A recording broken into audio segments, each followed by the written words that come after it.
All right, let's dive in. Today, we're heading to where the sun shines year-round, rainforests are lush, and the cultures are vibrant. Tropical climates, right. But it's not all beach vacations, is it? Definitely not. Torrential downpours, intense sun, building in those conditions. How do people actually make it work? Well, first, tropical isn't just a feeling, it's a very specific climate. Okay, so more than just always wearing shorts weather. Way more. Think locations close to the equator. Temperatures barely change all year. So like permanent summer. Yeah, picture somewhere between 25 and 35 degrees Celsius consistently. Sounds like a vacation to me, but I bet living there full time changes things. Oh, absolutely. And it's not just heat. You've got high humidity, frequent rain. Sometimes it's like the sky opens up. So everything must be constantly damp. My hair would be a nightmare. That's one challenge, but think about building, farming, even just keeping your stuff from getting moldy. It makes you rethink that whole endless summer thing, doesn't it? For sure. But people have figured out some pretty ingenious ways to deal with it all, like building designs, for example. You can't just throw up a regular house there, can you? I bet those brick buildings would be ovens. Not to mention the risk of flooding. That's where traditional knowledge comes in. People have been building for these climates for ages. What do they do differently? Think houses on stilts. Lets air flow through, keeps you up out of the floodwaters, and lots of big windows. That natural ventilation is key. Smart. It's like built-in air conditioning. Exactly. And it's not just staying cool, it's also managing all that moisture. You need building materials that can handle it, won't rot away. Like what? Hardwoods are great, bamboo, even stone sometimes, stuff that's naturally tough. And probably sourced locally, right? You got it. Lower Yeah. transportation costs, lower carbon footprint. Win-win. Then there are those classic wide overhangs on tropical homes. Oh yeah, I always thought those were just for shade. Shade's important, but think about it. Those overhangs, verandas, vines growing on trellises, they all work to block the direct sun. So it's like a natural way to keep the building cooler. Right. Cuts down on the need for AC. Super energy efficient. It's cool how those old ideas are influencing modern green building now, too. Oh, for sure. Green roofs, living walls, they help with cooling, but they also manage rainwater, even create little ecosystems. I love that. It's all connected. And speaking of rainwater, that's another big part of tropical living. With all that rain, I'd think they'd have plenty. You'd think, but it's not always so simple. Think water everywhere, but not a drop to drink situation. Really? Why is that? Well, you get these heavy downpours, but then it might be dry for a while. It's uneven. So how do they handle that? It's all about capturing and storing that rainwater when it does come down. Makes sense. Like how? Could be simple rooftop systems for houses or even big community reservoirs. Smart. Like their own personal water infrastructure. Exactly. And it's not just collecting it, it's managing it so you don't get flooding and erosion. That's where things like bioswales and permeable pavements come in. So working with nature, not against it. Exactly.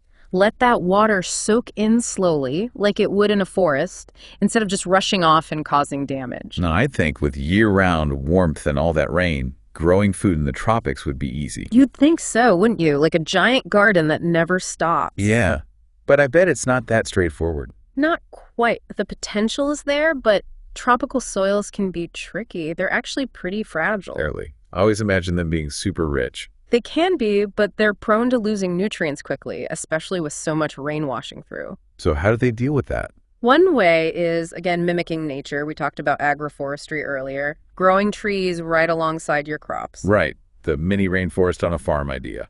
Those trees provide shade for sensitive plants, they help prevent soil erosion, and as leaves drop, they add nutrients back in. Built-in fertilizer and soil protection. Neat. Exactly. Win-win. You know? Then there's permaculture, a whole way of designing gardens to work with nature. Okay, now you're making me want a tropical garden. It's pretty cool. Companion planting, natural pest control. The whole idea is creating this self-sustaining little ecosystem. I like that. Now, what about energy? They must need a lot to keep things cool, but wouldn't all that sun be perfect for solar power? You're spot on. The potential for solar in the tropics is huge. You see rooftop panels everywhere. Community solar farms. What about other options? Anything unique to those areas? Wind power is a possibility, especially in coastal areas. And get this, biomass energy. Using things like coconut husks to make biogas. Wait, fuel from coconuts, that's amazing. Right, turning waste into a resource. And of course, energy efficiency and those passive cooling techniques we talked about are super important too, reduces the overall demand. You've got me thinking about the people who live in these climates. How has the environment shaped their cultures and daily lives? That's a great question, and one we'll dive into in the next part of our deep dive. Stay tuned, listeners. We'll be right back with more on life in the tropics. Back again for more on life in the tropics. We've talked building, farming, but what about the people? How's that climate affected their cultures, their lifestyles? Well, it's amazing how it influences everything, really. Think about architecture, even how people socialize. Okay, how so? You see a lot of communal living spaces in tropical cultures, those big open-air structures. You mean like for meals, ceremonies, just hanging out? I've seen pictures. Those look nice. Exactly. Designed for airflow, shade. Perfect for when it's hot and humid. Makes sense. And I bet it encourages that strong community feeling you find in a lot of tropical places. Definitely. When so much of life happens outdoors, it naturally brings people together. Plus, I imagine those strong bonds are vital when things get tough, like with extreme weather or hard times. Absolutely. It's like that saying, it takes a village. Well, in the tropics, that's really woven into how they live. Now let's switch gears a bit. Transportation in many tropical regions. Guess what plays a huge role? Tough one. Roads, maybe animals. Waterways. Think rivers, canals. Oh, right. I've seen those photos of colorful boats piled high with stuff. Exactly. It's not just pretty, it's essential. Connecting communities, getting goods around, accessing resources. It's shaped life there for centuries. It's like they're highways. And speaking of, that makes me think about food. We've talked farming, but what about fishing? Big part of it, both for food and income. And it's not just ocean fishing. You've got freshwater, lakes, even aquaculture, where they farm fish in controlled areas. Oh, wow. So they're utilizing the abundance of water in all sorts of ways. Makes sense. Right. Now let's talk about something a little more, well, fun. Art and music. Okay, that's right up my alley. I bet all that color and nature in the tropics inspire some amazing art. Oh, absolutely. You see it everywhere. The richness of the natural world, the plants, animals, it's all reflected in their art. Like how? Think bright textiles, super intricate patterns based on what they see around them, music that uses rhythms and sounds like you'd hear in a rainforest. It's like they're capturing the essence of the tropics through their art. Precisely. And a lot of those artistic traditions are passed down through families, keeping that culture alive. It's really incredible how much the climate shapes everything in the tropics, not just the physical environment. From building houses to growing food to how people interact and express themselves, it's all connected. You've got it.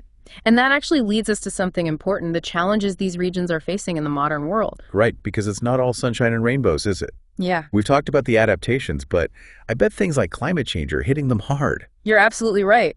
Tropical regions are often the most vulnerable to climate change impacts. How so? Well, rising sea levels threaten coastal communities, for one, and extreme weather events are getting more frequent and intense, not to mention deforestation and the impact that has on wildlife. It makes you realize even the most resilient cultures are facing some very real threats. Exactly. And that's why it's so important to understand what these communities are up against and support their efforts to adapt. Because their knowledge and traditions could hold some valuable lessons for the rest of us. Right, exactly.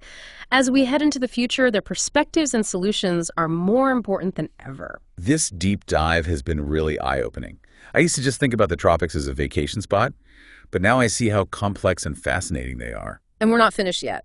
In our next and final segment, we'll delve into some specific examples of how people in tropical regions are tackling those challenges head-on and working towards a more sustainable future. We're back for our final look at life in the tropics. We've covered so much ground, from unique buildings to resilient cultures. But let's get practical. What are some real-world examples of how people are tackling modern challenges in these regions? Well, one area that's really exciting is ecotourism.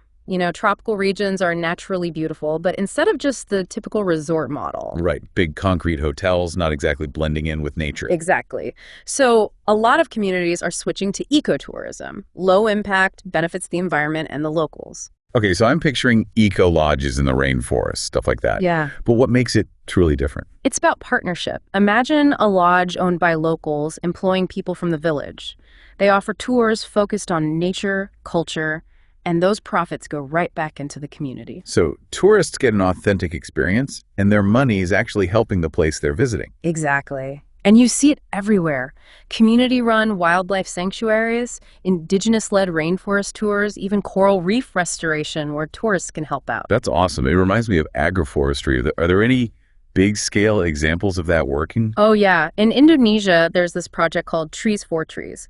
They work with small farmers to plant trees alongside their crops, you know, that agroforestry model. Right. But they take it further. They provide training, resources, even help these farmers tap into carbon offset markets. Hold on, carbon offset markets for farmers. How's that work? Basically, companies wanting to offset their emissions can invest in projects like this. So farmers get paid to plant and keep those trees healthy, which helps everyone. Genius. Brings in money, helps the environment, and it's sustainable on a larger scale. What about other innovations? Well, renewable energy is huge. Lots of tropical islanders used to rely on diesel generators, super expensive and polluting. Now they're switching to solar microgrids. Okay, microgrids. I've heard that term. Remind me how those work. Think of it like a village powered by its own solar panels, maybe with battery storage. So they're not reliant on the main grid, less fossil fuels. And more reliable, especially if a storm hits or something. Makes them energy independent. Exactly. And these are just a few examples. We're barely scratching the surface. Yeah. From smarter farming to waste management, there's so much happening in the tropics. It's really inspiring. They're combining traditional knowledge with modern tech to face these challenges. And it's that adaptability, that resilience that's really remarkable. They're finding solutions that are sustainable but also fit their cultures.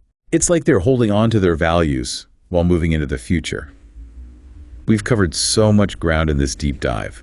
From the basics of the climate to these incredible innovations, I feel like I've learned a ton. What stands out to you the most?